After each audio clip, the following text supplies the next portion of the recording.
Sa nagapangunang balita, tagtaganay isang assistance to individuals in crisis situations. Temporaryo nga ginunta sa syudad sang Iloilo. Bango sa isyu sang ginaligar, pagpangbuhin sang ayuda nga rabaton sa mga benepisyaryo. DSWD Secretary Rex Gatchalian nagpaandam nga manabat ang may mga kahilabtanan. Si John Sala nakatutok live sa Barangay Lanit Haro, Iloilo City. John.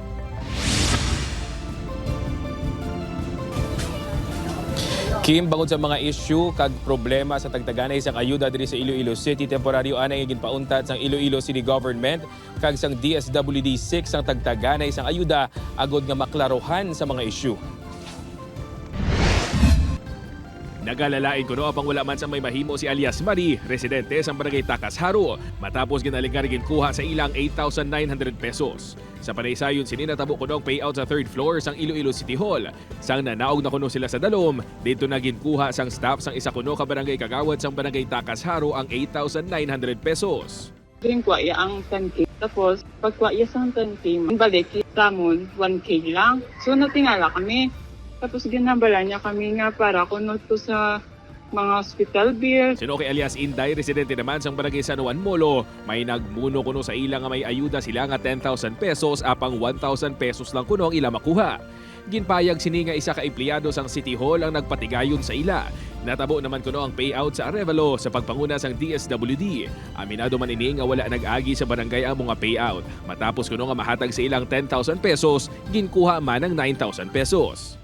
Hindi ko lang 10,000 na agin ang buhay ko nila. Dali sa akin guys, daw hindi insakto, hindi gamit ng ating malanmaw. Ginkakibot sa punong barangay sa Barangay Takas Haro ang aligasyon. Suno sa iya, wala siya sang ideya kung sinong nagpanglista sa mga benepisyaryo, kag ang ginatudlo sang tagreklamo nga barangay kagawad nga imbulbado. Wala ako kay Balosina.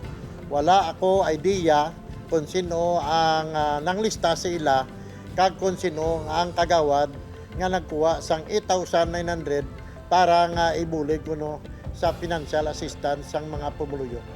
Ginklaro man sa punong barangay sa Barangay San Juan Molo nga wala sang anuman nga payout ang DSWD para sa ilang mga pumuluyo para sa food assistance o kung anuman nga sahi isang AIX. Lagi sir. Kaya ang aparte sa DSWD, nagkakapasa sa pumuluyo, nagkabalide, alin sa Kristen, pagkanto sa Tino, pagkanto sa Juan, wala sa may nag-release. Sa karon naglabot na sa apat ang mga formal complaint nga nabaton sa opisina sang DSWD6. Bangod sa mga isyu sa tagtaganay sang AIX, temporaryo anay nga ginuntat sang ahensya ang tagtaganay. Ang mga complaint na ma-receive namon, we will undergo sang thorough nga validation and gathering of supporting documents. Then after that, we will recommend to the proper authority. Actually, we recommend na muna para at least magkaroon siya talaga ng kalinawan muna.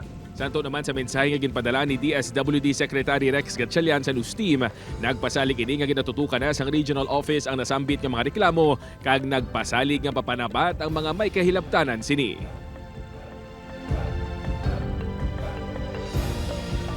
Kim, sunod sa mga punong barangay nga ato na interview kay na sang aga ila pa igapatawag ang mga barangay officials agod nga ila mamitingan kag mapadalman ng ini nga mga reklamo.